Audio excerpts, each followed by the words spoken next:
I'm helping clients manage over $31 billion in assets at investment firms across the country. And I got to tell you, I wouldn't be where I'm at today without that network. It's the key to the success I've had. So being able to solve problems has ultimately led me to founding Compliance Admins in 2025. Even last year, there were over $8 billion in SEC fines levied. We work with compliance teams in the financial services sector. We apply AI and technology, working with compliance officers to ask them, what are your problems? Just make people feel good whenever you're working with them, because that's a valuable impression. Do you have to have law degree to be a chief compliance officer? Not at all. Not at all. No. Really? Yeah, it's been quite fascinating. Anybody can become a compliance officer. We're forming a community of compliance officers called Compliance Tech Talk, an online community of compliance officers where they can share ideas about different compliance technology platforms. I'll give you a little spoiler. The new company product is going to be called EasyAudit.ai. Welcome to another episode of RedNote podcast. And actually, before we start, I just want to do a quick reminder that we publish each second weekend on Monday at 7 a.m. so you can kickstart your Monday and your week in general with some lifelong advices from our guests. And today, with no hesitation, I would like to present you to Craig Neal. How are you, Craig? I'm fantastic. How are you, Michael? Good.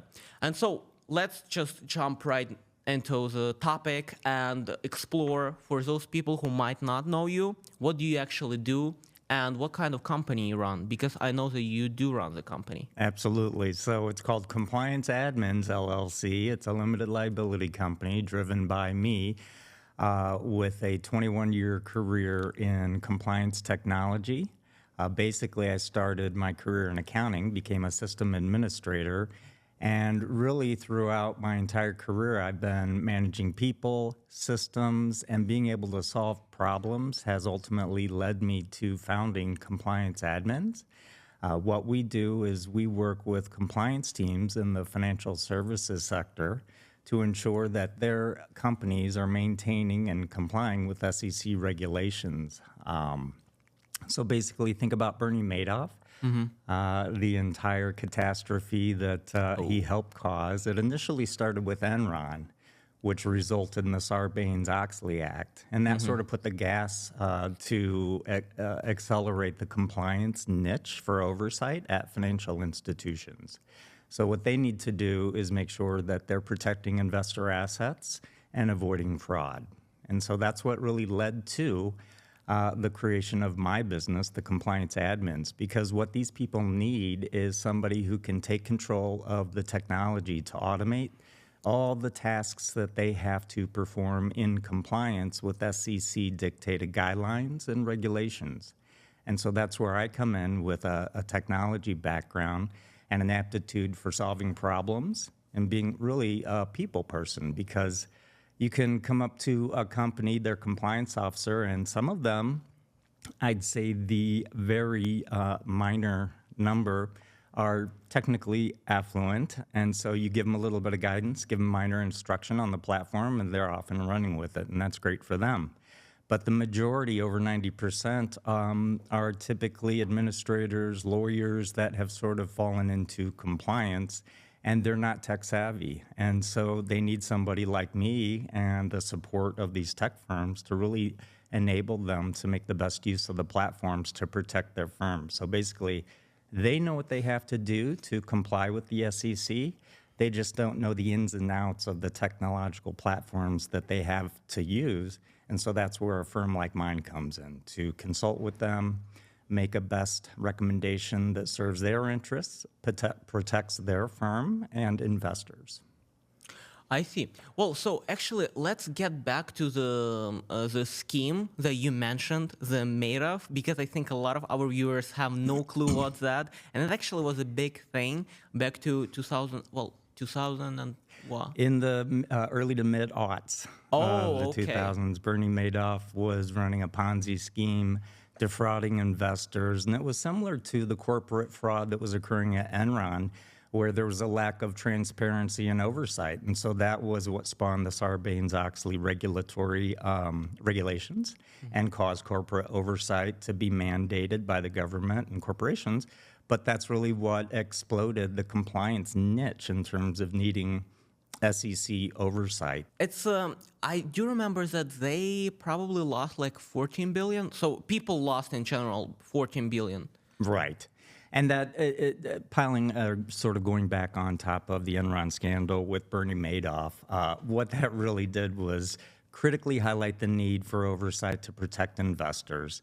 And that has just really expanded the need for oversight for solutions that leverage technology to automate the mundane rituals of performing compliance reviews. So basically, back in the 90s and the early aughts, the compliance officers were looking at brokerage statements of employees' personal trading activities and going through one page at a time from Morgan Stanley statements or E-Trade statements and looking against their internal deals and their companies they're working with to make sure there's no conflicts of interest.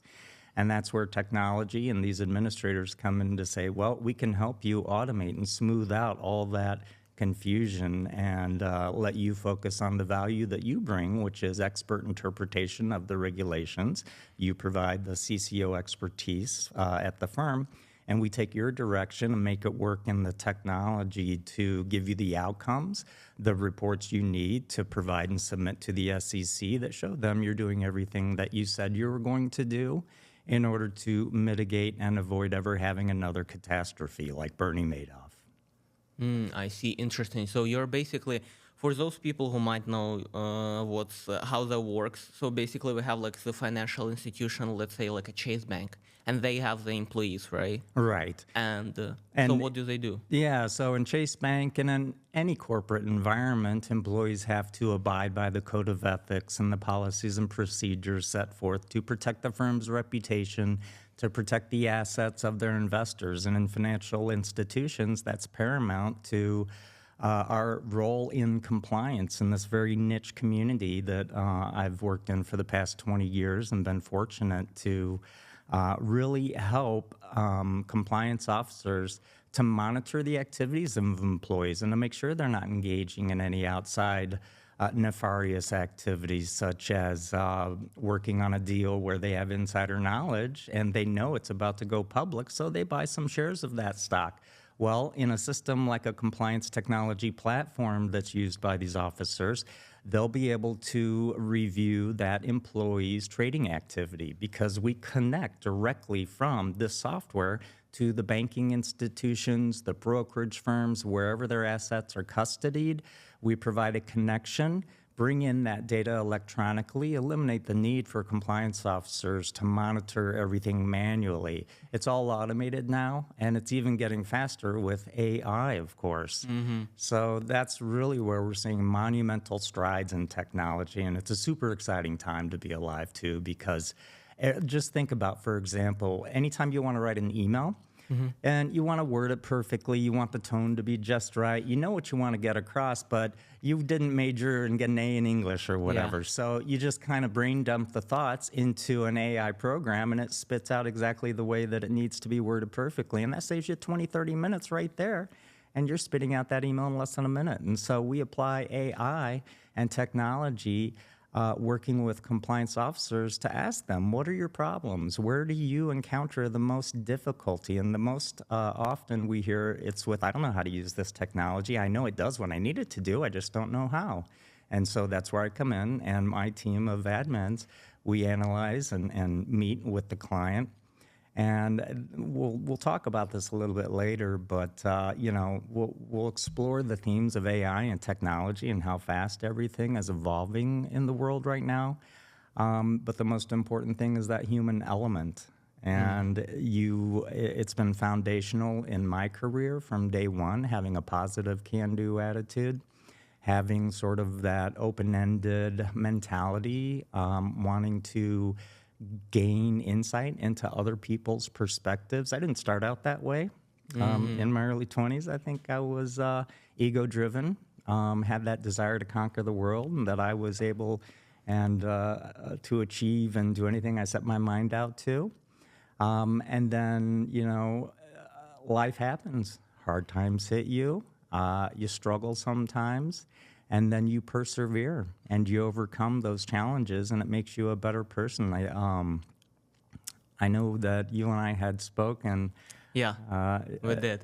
yeah, there was a quote. I don't remember it exactly, but it's like, when men deal in hard times, they can come out stronger. Yes, yes. And I think I've been on both sides of that coin. At a certain point, going through a divorce, it was a tough time. And then I met founder of Compliance 11, Mike Kritzman. And he gave me an opportunity to just hop into Compliance 11. And that's how I got my foot into the niche, by leveraging sort of my problem-solving knack, people skills. We were just talking on the soccer field when I met him, watching our daughters play. He asked me what I did. I told him about my technology and accounting background. He said, you'd be perfect for my company. And that's how I got hired, to provide customer service and solve technical problems on his support platform. Power of networking, right? Exactly right. That human element, the positivity and the power of networking is something that that I got to tell you, really, I didn't really understand what that meant in my 20s, the power of networking. It felt like something formal that you had to do, and you had to have a certain number. But what it really means is just being yourself, connecting with people, making friendships, because we're all just trying to get through things together in this world. If we're at the same company, we both have the same outcome in mind. We want to achieve what's in the best interest of the firm, so we might as well work together collaboratively. And also, you attract more bees with honey than vinegar. So it's just simple things like that expand and give you ultimately a powerful network. And I got to tell you, I wouldn't be where I'm at today without that network. It's the key to the success I've had since starting Compliance Admins in May of last year. It's only been a year. I'm helping clients manage over $31 billion in assets at investment firms across the country. So this has just been a fantastic opportunity. I didn't do it with marketing. I actually had phone calls from prior customers that I had worked with over the past decades, and through conversations like that is how I decided that there's definitely a need for this, and I've been busy ever since. And I have now reconnected with the founder of Compliance 11, Mike Kritzman, and he's coming on board to help me expand and grow Compliance Admins. And we're going to develop our own audit program that maps into any different compliance technology and automates the process of collecting the data using AI and putting it into the proper SEC reporting. So we're excited to get that launched. And Oh wow, that is a big thing, to develop. I mean, it's getting easier and easier with AI. I just saw that you can create the app with not using the coding, but I think this one is more sophisticated, and you have to have the knowledge, hire people. But it's actually really exciting. And you know what I like about the point that you just said, that networking, networking is being really this a popular word, and with a lot of people it's more like a negative than positive. And I would say that making friendship, this is way better, because this is how people should treat this. exactly. Because a lot of people, they think that, well, okay, I network and it's formal, as you said, formal, be formal, possess yourself as a really knowledgeable, serious guy. But a lot of people, they're getting bored, they're getting really this imposter syndrome because of that type of communication. And so my point, actually, that I got from your point of view, is that we should make friends and do not treat that as networking, and treat them more as some personal engagement, and be really willing to help people. Authentic. Absolutely. It's the authenticity, I think, that each of us craves in one another. And when you show that you're genuine, you come across more reliably trustworthy. And I think that's really key to developing the friendships. And when you look back a few years down the road after you met somebody at a conference, you'll remember the positive impact they made on you or left on you when you have a nice conversation with them, and you'll recall what you discussed. And if you then have an opportunity down the road, and I can give you a great example, one of the clients that I worked with for many years had moved from a chief compliance officer role into a chief human resources officer role. And we were friends 15 years ago through work, and yet now I was able to reach out to her recently, and she willingly accepted and responded to the conversation, and then met with my daughter, who's interested in moving into the HR field. So it's Oh, these, wow. it's the power of relationships, making just simple friendships and being authentic that really connects you to one another. And you're exactly right. It's not about this, okay, I have to build a network, because that's what I thought it was. I thought it was like a formal thing in my 20s. And as long as I have 50 people that I am in my network, or today in LinkedIn, as long as I've got a certain number of followers, I've made it. No, you haven't. It's really just the human connection, being authentic, and making a trustworthy, just kind of establishing that credibility within yourself, but the human connection is the key. Oh yeah, you mentioned LinkedIn, and then we just had this conversation with a previous guest, and he hates LinkedIn. He hates LinkedIn because it's a lot of people who pretend, and they're actually not being themselves. I guess you know what I mean. Oh, I do know what you mean. And I think people have a very good knack at sniffing out BS and imposters, posers, people that fake it till they make it. It's easy to identify and spot that. And I've worked with many people over the years that what you see isn't what you get. And so in compliance, we've got a little statement called trust but verify.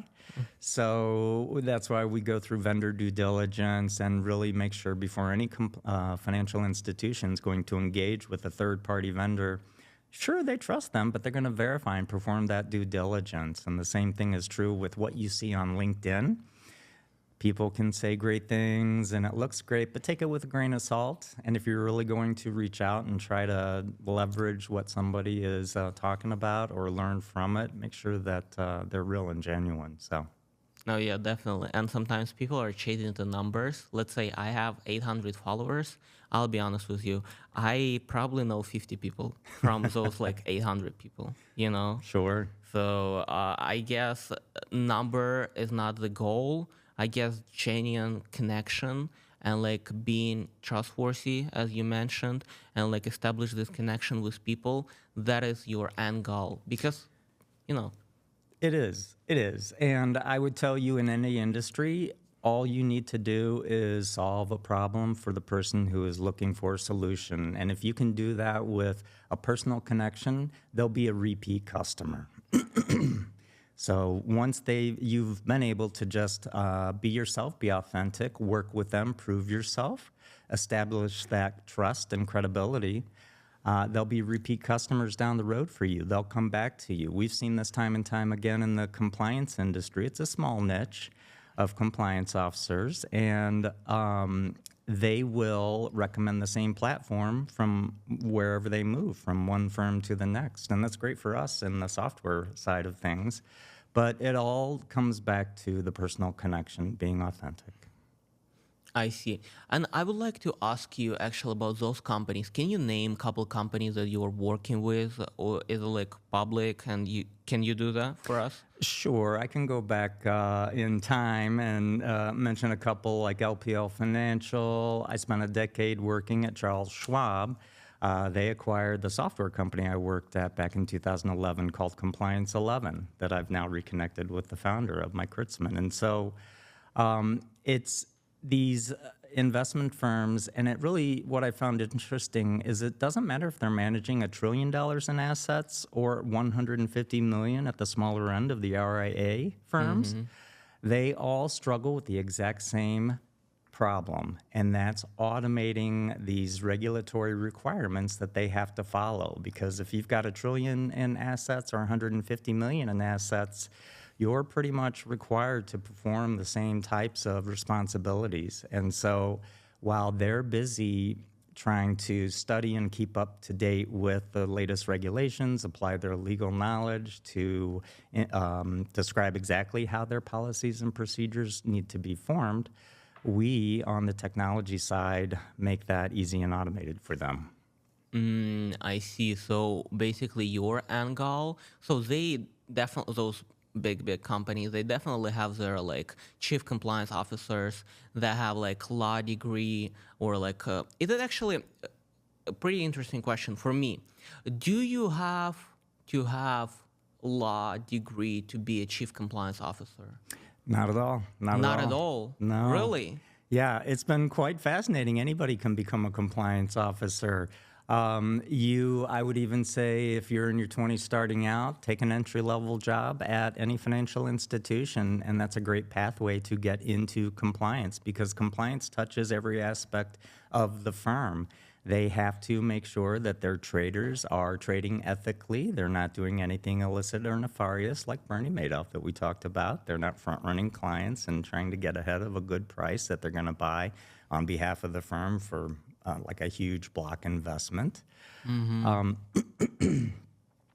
So You don't need a degree at all. at all. And I would just say, again, going back to that authenticity, get your foot in the door at the firm, show that you're a can-do person and that you want to solve problems for people, listen to what their needs are, and then just make people feel good whenever you're working with them, because that's a valuable impression that somebody remembers. They remember how you made them feel at the end of working with someone, at the end of a conversation. Anytime you spend time with somebody, if you've ever been around somebody who complains and is negative all the time, you're yeah. just like, I can't wait to, they're an energy drain. And they just suck the life out of you. And so you don't want to be that in the corporate environment. You don't want to be that in any working environment. You want to bring positivity. You want to choose happiness, because you want your customers, you want your boss, you want your employees to all feed and thrive off that positive energy, because it's really contagious. Definitely, 100%. But that kind of fascinates me, that you don't have to have, because my initial thought was that I have to have a PhD degree in law to be a chief compliance officer, because, one of our guests, actually, you know him, Richard. Rich Starhadi, Yeah. absolutely. I worked with Rich at Charles Schwab. He was our attorney, and I was on the sales side negotiating contracts with clients, and we'd bring the contracts to Rich and beg him to make changes for us, and he was the law of the land. He was our chief compliance officer. Yeah, so I mean, he has a PhD in law, and so I was like, okay, so probably it's a long path, but now you're saying that you can have your degree in like econ, let's say, right? You can. It could be in accounting. It could be in art history, as long as you have that aptitude to interpret regulations, just by like reading a book and being able to interpret and comprehend and explain what it was about. You read a new regulation that says, look, your employees are not allowed to trade ahead of a client order. It kind of makes sense. It doesn't take a law degree to understand some of the common sense basics about protecting investors. It does take a sort of a finance trading degree to really get into some of those option strategies. Yeah. And even compliance officers will then consult experts. And that's where they'll tap into people like me when they have a system that they need. They're not the technology experts, so they call Craig and say, come in, help me automate the platform. We're going to interpret the regulations. But you do not need a law degree. You need an aptitude for comprehending and reading and then explaining back in layman's terms, dictating or documenting that in policies and procedures. And we might get to it, but I actually just want to tell you something fascinating I saw with one of the recent compliance technology platforms I'm working with in this space. And it was like magic. So long in the history of the compliance niche, I would say, at financial institutions, it's been overly burdened with paper, manual processes for reviewing everything. AI has accelerated the review process. So just recently I saw that they put in a policy and procedure. A client uploaded it into a platform. The AI extracted all the information out of that and pre-populated the technology platform with all of the controls and rules that it needed. Oh, wow. That's out there today. That saves 8 weeks of onboarding time right there, having two people sit there, go through a manual 300-page document to then try and interpret what they need to put into the system. You upload it, the AI interprets it automatically, and within 20 minutes, you've saved yourself months of work. I see. And does it necessarily mean that you are losing the job? No, because AI requires strict human oversight to make sure that it's operating within the guidelines that it needs to be. Because we've all seen it hallucinate. We've all seen you ask it a simple question and it comes back with something completely unrelated. You have to make sure there's no hallucinations going on. And so, again, it goes back to trust but verify. So, I trust the AI, but I'm going to verify what it said is actually true. So anytime I do an AI search or anything to get results, I'll go and fact check as well. I see. And so I would like to jump and ask you actually more precisely.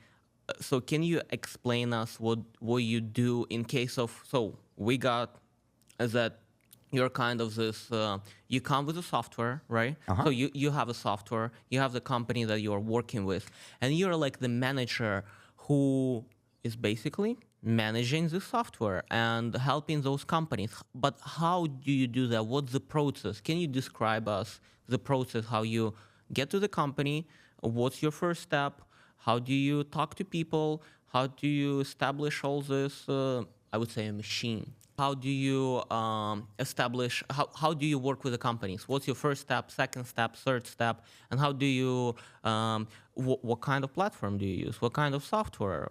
Why do you use that software? Perfect. Why exactly this software and not the other software? Because I heard that some of those softwares, they're like more expensive, some of them less expensive. So can you explain this?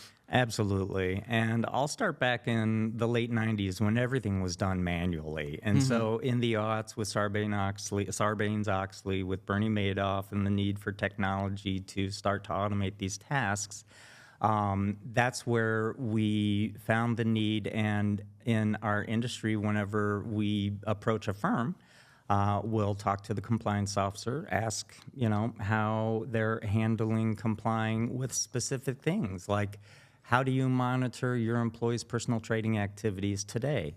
How are you monitoring your employees' outside business activities to make sure that they're not sitting on a board of directors in direct conflict at a firm with your firm that's competing against what your firm's trying to do? So, and it's all about overseeing those activities. And so through these discussions, whether they're taking place after hours at a conference over drinks or coffee at dinner, and or if you're cold calling somebody and you're able to get them on the phone, you want to ask them exactly what they're doing in terms of meeting these goals that that they have to achieve with the SEC. And you identify the weaknesses and leverage the strengths that you have, the solution sets that you've got in your arsenal to solve the problem. So really it's about matching solutions to problems at this point in my career, and that's what I've been doing with compliance admins. It's a vendor agnostic approach. I'll partner with any software platform, whether it's my compliance office, Hadrius, Compliance Science, which is now Comply, or ACA Group. There's a small handful of key players that have been around in this niche for over 20 to 25 years now. But in the past couple of years, we've seen these startups like Hadrius and Greenboard that have leveraged AI and the latest tech stacks to really kind of challenge these legacy platform establishments. And so when I'm working with a compliance officer, I want to make sure that I'm providing a solution that best fits their needs. So I don't want to oversell them on an enterprise platform that has been around for 20 years and can do everything for a global company when my client might be a small registered investment advisory firm that serves some U.S. clients, and that's it. They don't need a platform that has all the bells and whistles. They want a platform tailored to exactly what they need that doesn't cost a lot, and because their needs are not that robust. And so I'll sell them and help them find, not even sell, I'll recommend to them that they go look at certain firms that are in their price range, that have the technology that is exactly right for what they need and not an overblown solution. And I've even seen some firms in this space sell solutions that aren't built yet. And so I act in the best interest. Yeah, they'll have like an integration to a platform and it works. And so a client will actually sign on and come to find out, well, it's going to work in about 3 months after our next release. Oh, that is bad. That is So really bad. that's another consultative approach in my company where I'm able to help avoid that from happening so that I can make sure before, because these people, again, they don't know that that's a potential trap that they might land in. And it takes somebody like a firm like mine to just help them avoid that pitfall. I see. And how, well, so I'm not familiar with my initial guess that they have like a subscriptions, those platforms, or Yeah. like annual subscription. They are. So forever it was a well, actually in the aughts, the software as a service model, subscription model of selling software became popular, and Salesforce, I think, is the best company out there as a representative for it. Back at Compliance 11, we hosted with Rackspace, the same company that hosted the data for Salesforce. And for the past 20 years, there was a huge move off installing the servers at a corporate headquarters and putting them in the cloud with SaaS. Well, what we're seeing now are these AI agents, and we're seeing sort of almost not a move away from SaaS, but a complement addition to SaaS, where clients are no longer being willing to sign into 3-year agreements, subscription agreements with the software as a service, because technology is changing so quickly and improving day by day.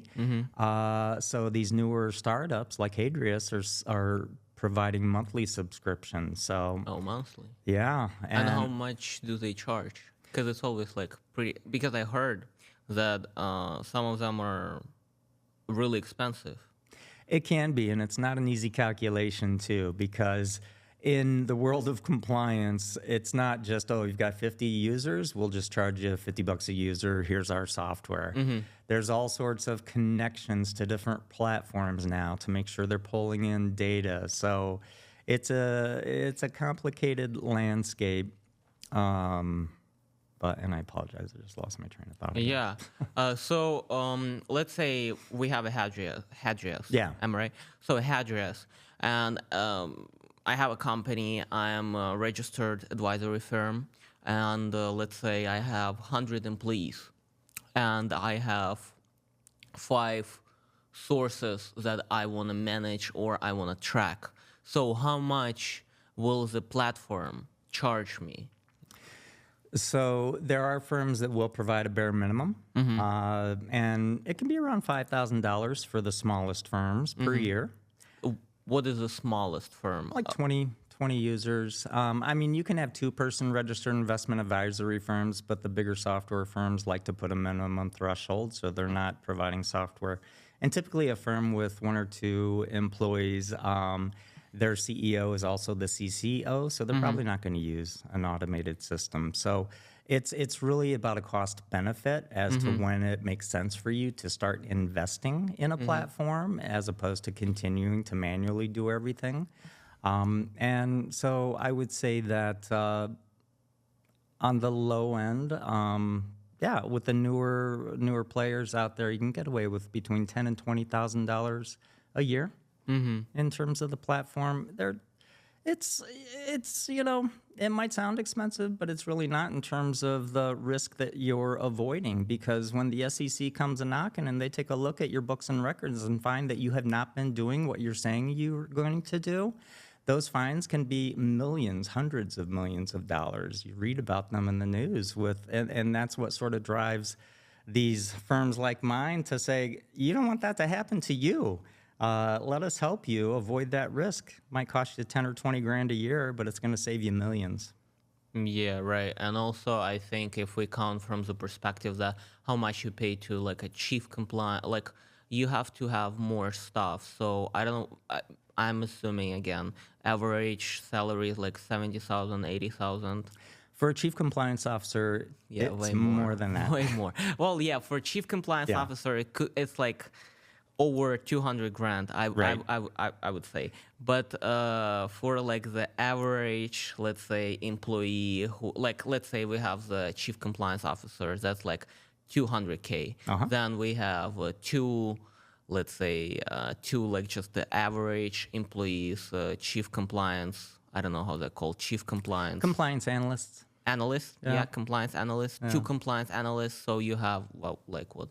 like extra 160K.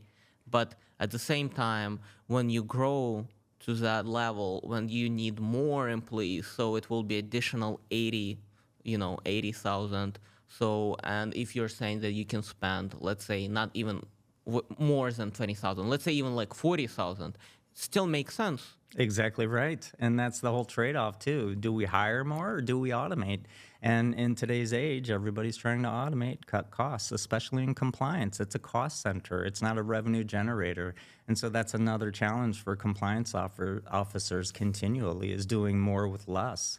More regulatory oversight means more work for them, and it doesn't produce revenue for the firm, so they have to make do with tightened budget constraints and lack of resources. And that's where technology is fundamental to helping them out. And that's what keeps my company thriving, is being an expert on those technology platforms, being personable and understanding the problems that they are trying to accomplish and the frustration they feel when they've got that chief compliance officer expertise. Even the compliance analysts know what they've got to accomplish, but this tech stack is like, a foreign language to them sometimes. And so it's just going back again to the human connection. It takes a village. And so I've got a certain set of knowledge, and they've got a certain set. You bring the two together, and you can create a harmonious relationship that automates the workflow and achieves the goals and protects the investors.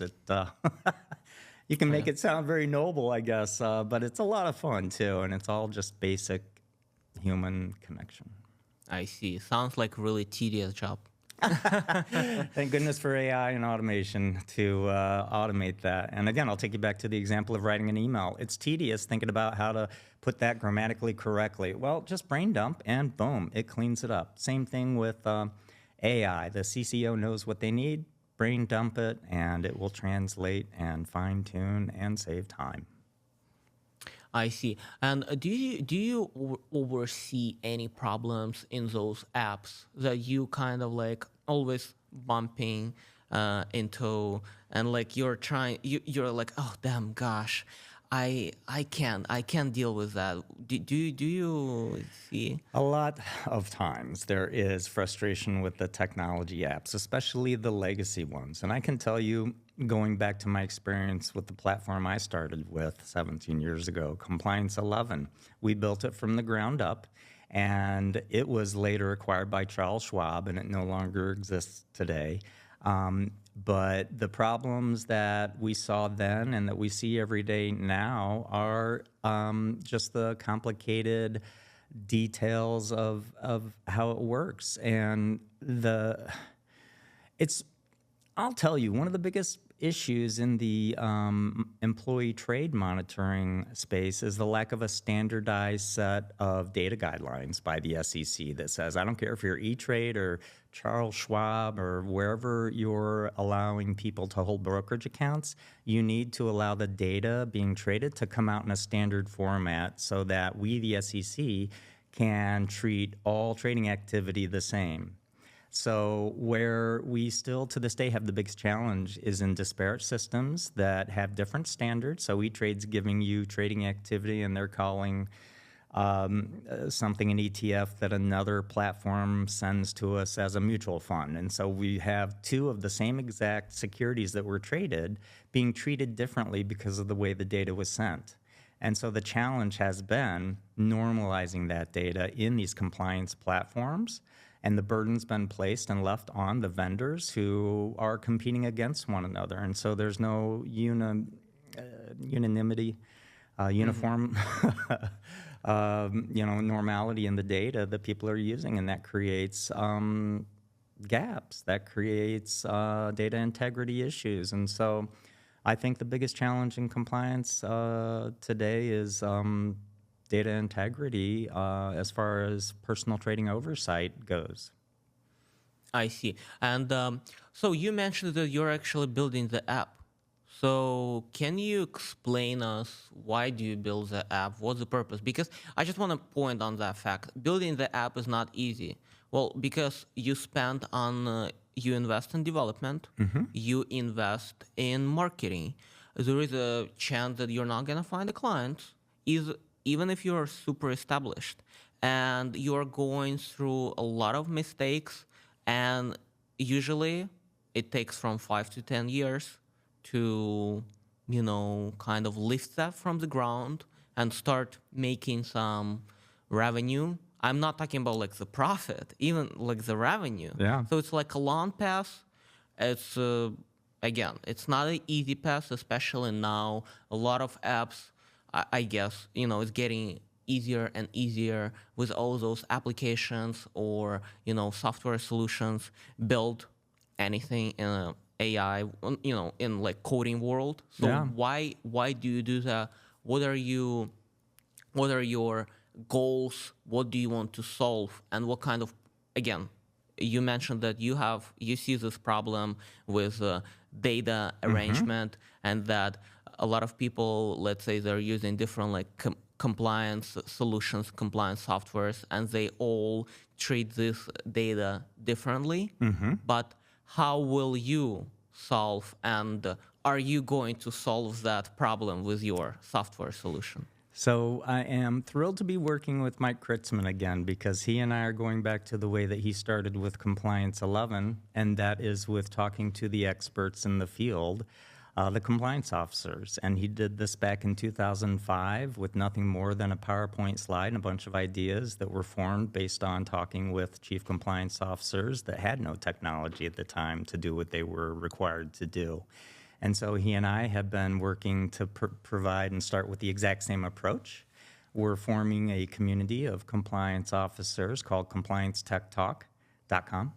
And it is going to be, and we're launching it, I think, on the same day as this podcast comes out. So the timing's perfect. It's an online community of compliance officers where they can share ideas about different compliance technology platforms and basically build their dream roadmap. So we are soliciting the input directly from the end users to build out what is needed and what's not out there at the moment to solve their needs. And that's the quickest way to get to market, is to build exactly what is needed, not start without that critical user feedback. And I've seen that again and again in software companies where the product owner thinks he understands what's needed but doesn't ever engage the end users throughout the entirety of the process to actually develop what he thought or she thought was needed, and what you then get is something nobody needs, wants, or buys.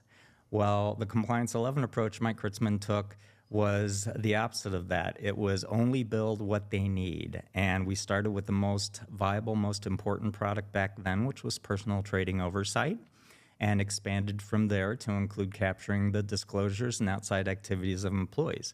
Well, today the burden is data integrity and data chaos.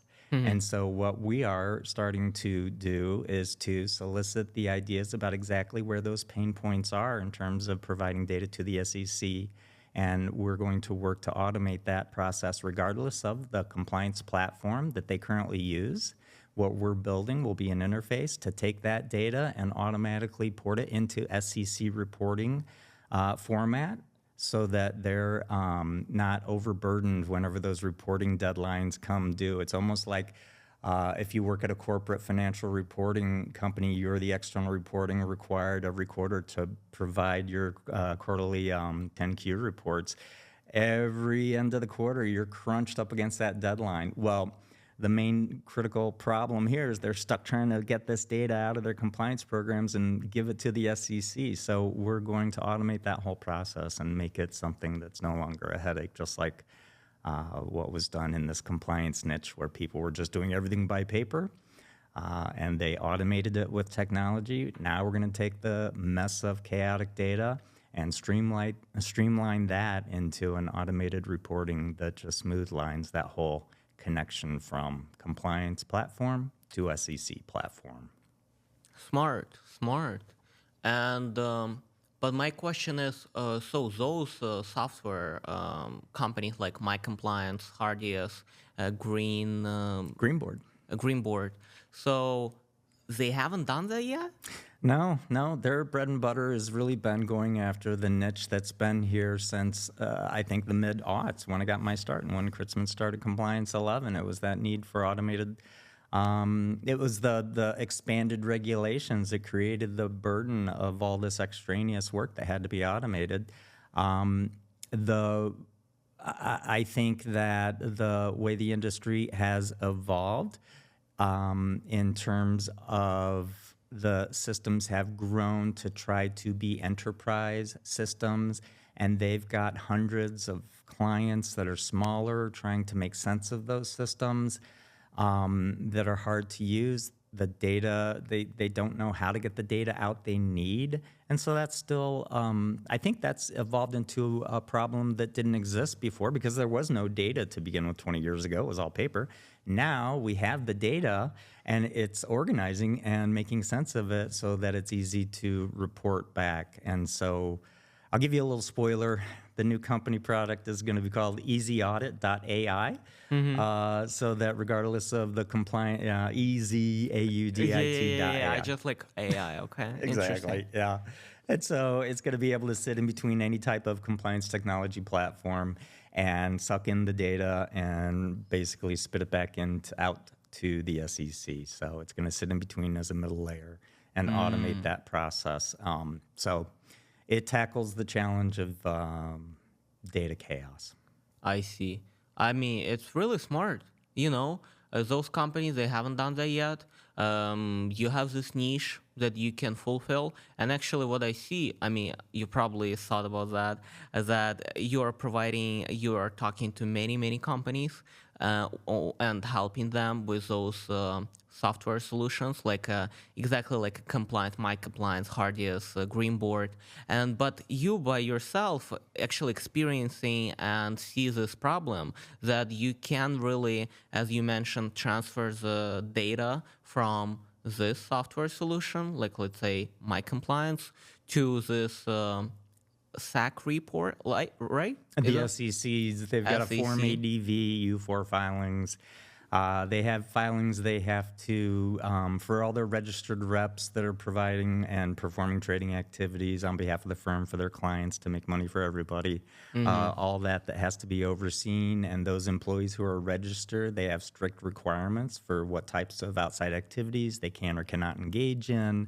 Anything they do, they have to document if it's related to the firm activities, and that all has to be, like if they want to participate in a board of directors, that's an update to an SEC form that they have to keep on file that keeps them in good standing, keeps them, if they're a certified financial professional, they have to keep their continuing education certifications up to date, and that all has to be captured in the compliance technology platform and reported back to the SEC, and they'll lose their license if one of those steps is missed. And so it's critical. There's just so many intertwined dependencies, I think, in this niche, and it's a tiny niche too. My first wife was an environmental lawyer, and that's a real small niche, but a small community. And when Mike pulled me into this one, I didn't know anything about compliance or financial services. I had an accounting degree, and I was good at financial reporting, but this was a whole niche little world, and it's got a huge demand, more so than ever in 2025 even. Last year, I think there were over $8 billion in SEC fines levied in 2024. Oh, wow. So when you're looking at that type of potential damage monetary being assessed to your firm, it's worth a $10,000, $20,000, $30,000 a year investment in a platform, maybe a consultant or two, to make sure that you're not going to be exposed to that type of liability, which could shut down your firm.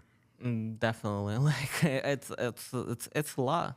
And what I see, you actually mentioned your accounting degree and financial reporting, and that gives you the, I believe, domain expertise in that field.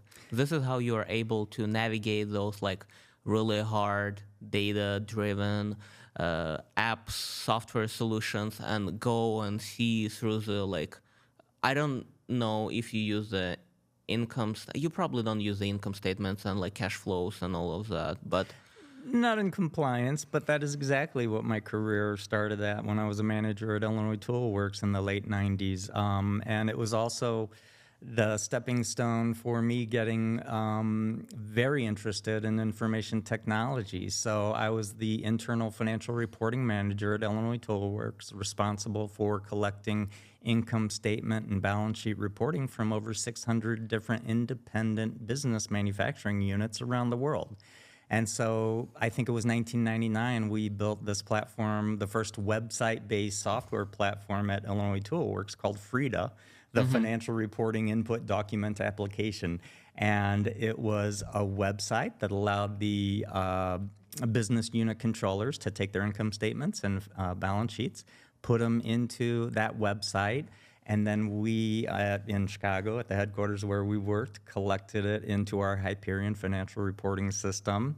And basically, that was just another example of where I was leveraging accounting and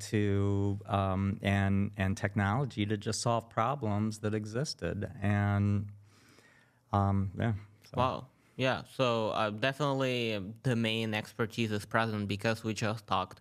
I just talked with a venture capital guy, and like they do investments in the companies, and he was like, domain expertise. That is what we're looking in the founder, and A team and B idea is greater than B team and A idea.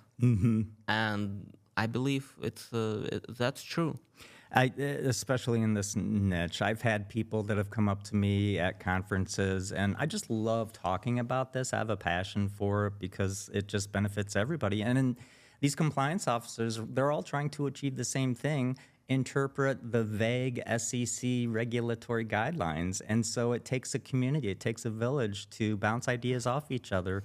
Those collaborations and the way how you communicate with the people. I was thinking about going into the domain expertise. Domain expertise, yeah. Yeah, and how it's just been sort of fascinating where people are really looking for people with the domain expertise, and they're few and far between in this niche. But once people find out about it, and I think I'll talk more about the team at Hadrius that I've been working with. They're a group of 20-something founders who dropped out of college. It reminds me of the Google guys. And they went through this startup platform called Y Combinator. Oh, really? They received a seed of $2.5 million to begin with, which one of their founders is an ex-Google developer. And so they, in terms of talking about domain expertise and in this niche, those guys... I met them a year ago at the conference where they were present. I was working at my compliance office. I started talking with their head of sales, and that's where we sort of knew we were both trying to achieve the same thing, and I've been helping to build out their platform, sharing knowledge with those young guys. Anyway, sorry. No, well, keep going, because I like the story about the hardest, and I think, well, again, our average viewer is from 25 to 34. Yeah. So I think those stories, especially, people love stories. And those stories, when you dropped out, then you got to Google, you were developers, then you went to probably some Silicon Valley or somewhere in San Francisco, Bay Area, how they call it. You got to Y Combinator, you got the seed round, 2.5 million, and then you're successfully, I guess, so growing this company. Yeah, the Hadrius guys, Thomas Stewart, he's their CEO. I think the kid's 25 years old, and he dropped out of high school, or didn't drop out, I'm sorry, he graduated high school in 2 years, published a physics paper at 18. He and his college buddies dropped out of the University of Virginia to found Hadrius. They went through the Y Combinator program where they try to fund the next big business ideas. They are supported and backed by Twilio, Zillow, Airbnb founders. Hadrius, these guys, so they're, 20-something dropouts, entered into this program, received millions in funding, and then went to conferences and spoke to the compliance officers well, I'll tell you exactly what they did. They started a registered investment advisory firm. Oh, really? Investing? Robotic, automated investing. They started a robotic investment advisory called QuantBase.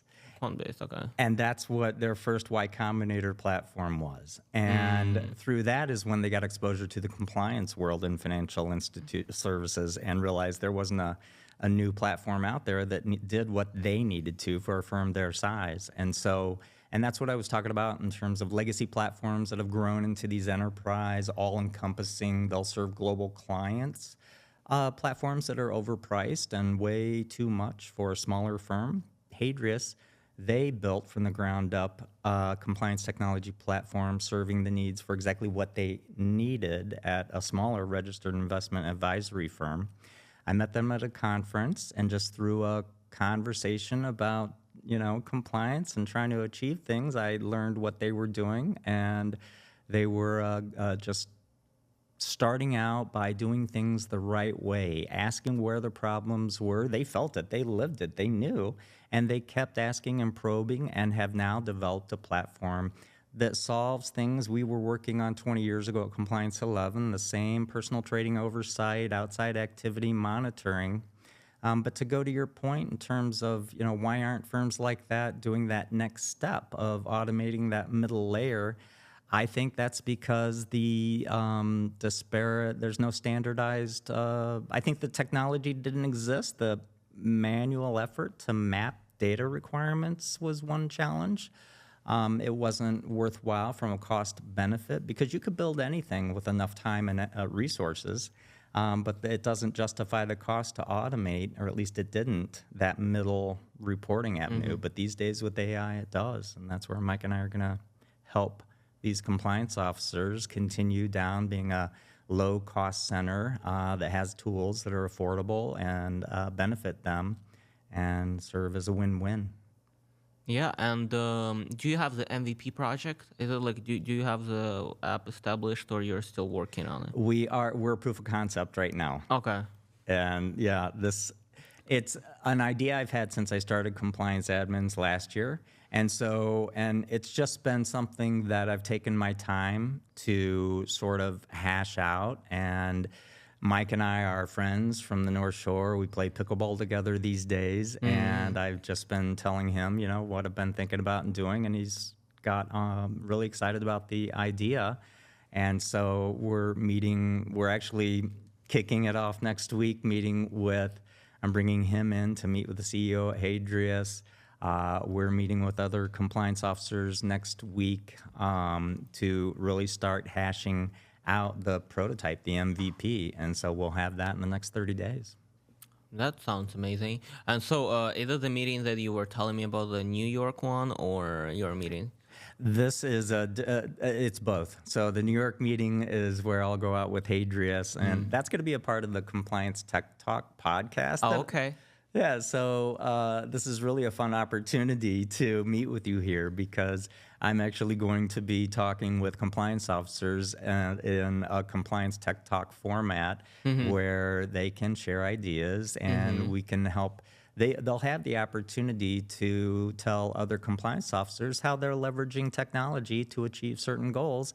That way, because they've all got the same end goal in mind, just to make it easy, automated, and to protect the firm. So if they're all trying to achieve the same goal and they're all doing things differently, it only makes sense to form a community to bring those minds together and create a unified vision. And I think from that, Mike and I are really going to build out the product based upon the needs that they're not having served these days. I love the idea. So you're, kind of like looking and you're listening to people through this podcast, Tech Talk, right? ComplianceTechTalk.com. With compliance people, with the chief compliance officers, those are big guys, And they're compliance administrators too. It's equally targeted, in fact, even more so to the compliance administrators, the people that are hands-on trying to make sense of the platforms and you're right, most of the time, the smaller firms, it's the chief compliance officer's the person. He or she will be doing everything for the firm and sitting on the leadership team to help drive or at least protect the firm. And so when they're trying to generate sales through potentially risky or overly hyped promotions, compliance is there to make sure that, hey, let's pump the brakes a little bit and make sure that we're not going to enter into a territory where the SEC is going to slap us with a $100 million fine after we did a marketing activity that resulted in only $5 million in extra assets for us. So I see. So basically, on your podcast, Tech Talk, you're gonna talk with those compliance people, talk about how we can improve the compliance industry in general, maybe giving some advices for those who want to start their journey in compliance.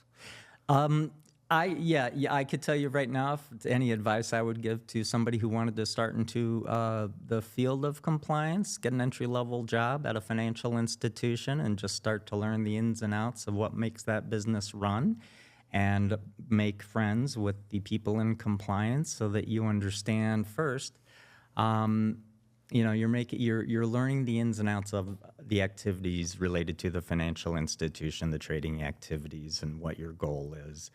But then to get into compliance, that's where once you've got that foundational understanding, you'll be able to understand why it's important to protect and why these regulations are there and exist. I mean, if you look at your grandparents, perhaps, that were defrauded by Bernie Madoff, that wipes out their whole life and it crushes them. Well, your job in compliance is to make sure that doesn't happen. So it's a pretty noble profession, these compliance officers. And so it's almost, like a military policeman or a cop. You're the enforcer at the firm, but you're protecting, and you're there to serve and protect that firm as a compliance officer. And so it just takes a ethos and a passion to want to do the right thing to get into compliance. So if you want to get in there, start at the entry level in your 20-something, start learning the business and gravitate towards the people in compliance so that you can be the rule enforcer.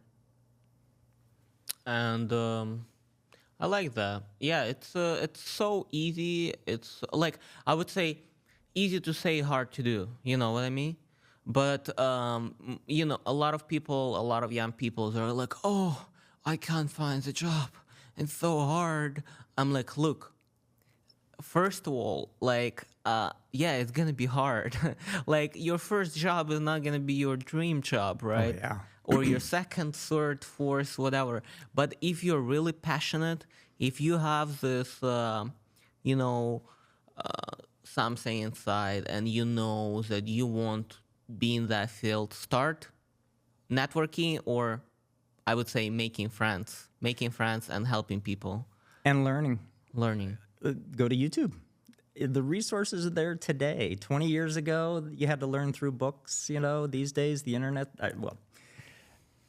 every piece of information you need, I would say, if you're like a 19-year-old these days and you're debating between going to college or going into technology, I'd say skip college and go into technology. You can learn everything you need to learn without college in this day and age.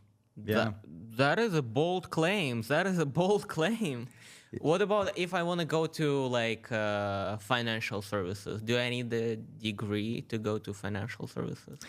It depends. I hired a guy who did not have a bachelor's degree and turned into one of the very best hires of my career. He is successful now at a major financial firm in the city of Chicago.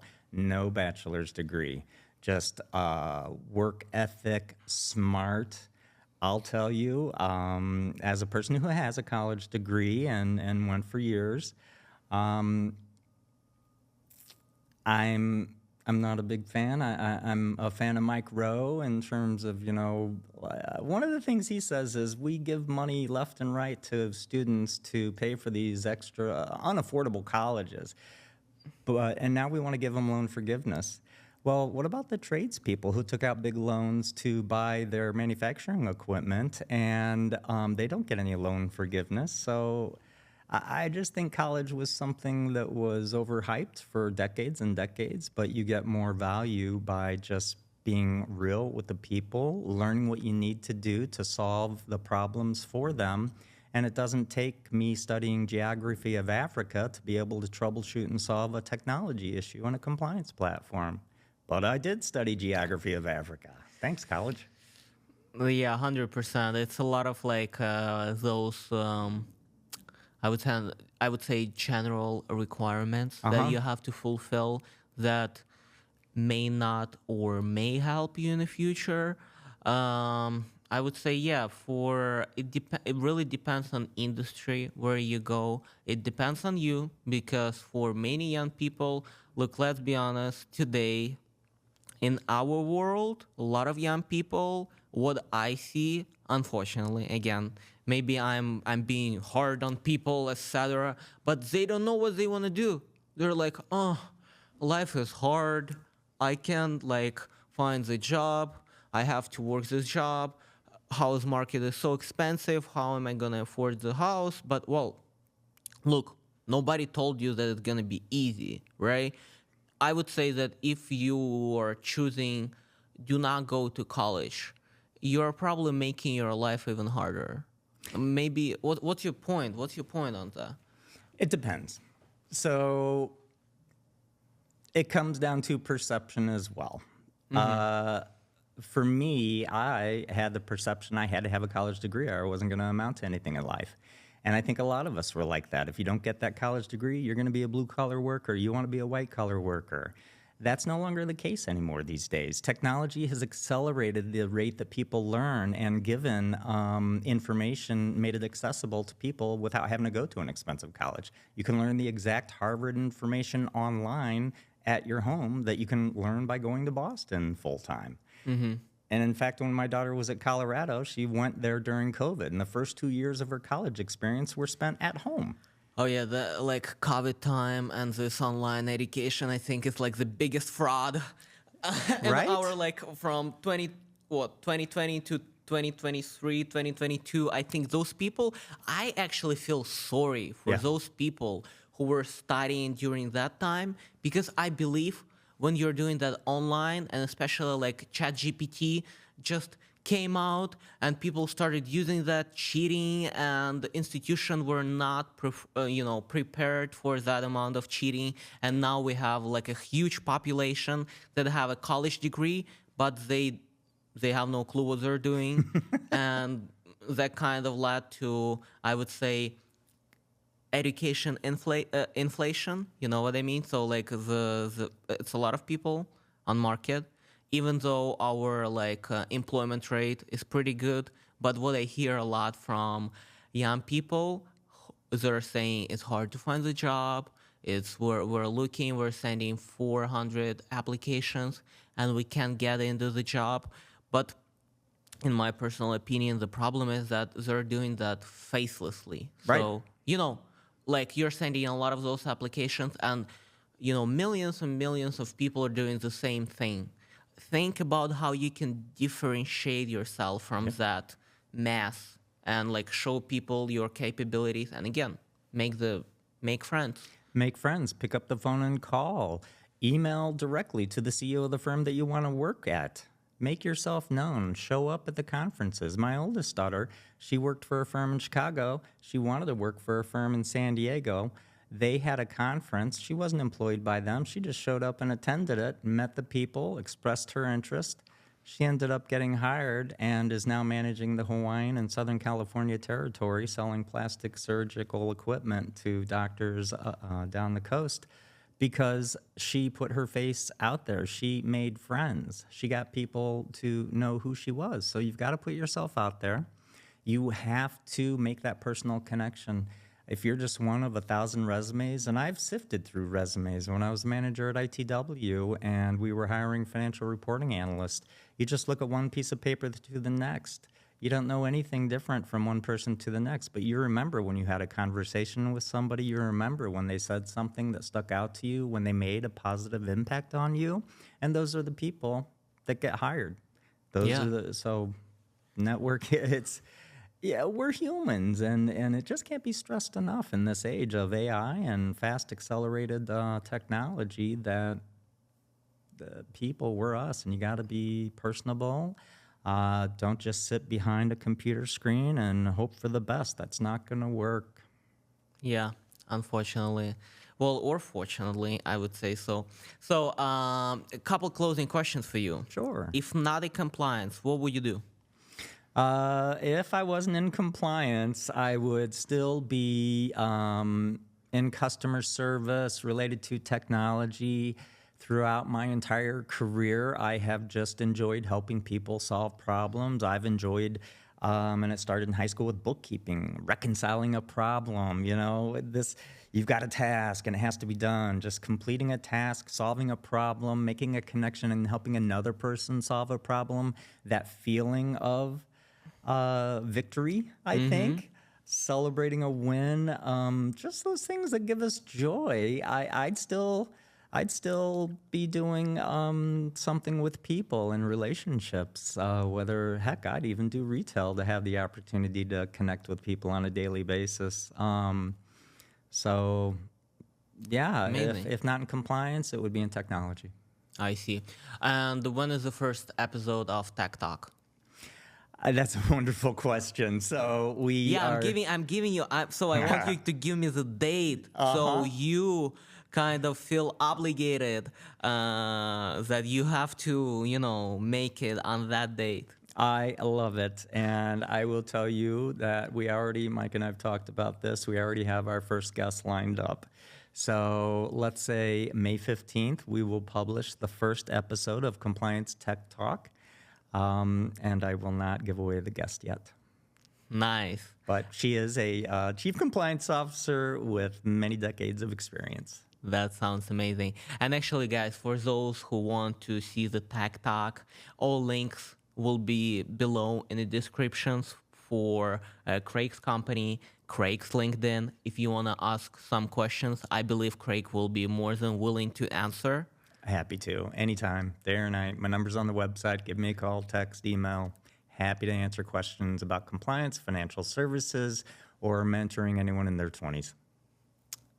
So it's a great opportunity for you guys because, again, make friends.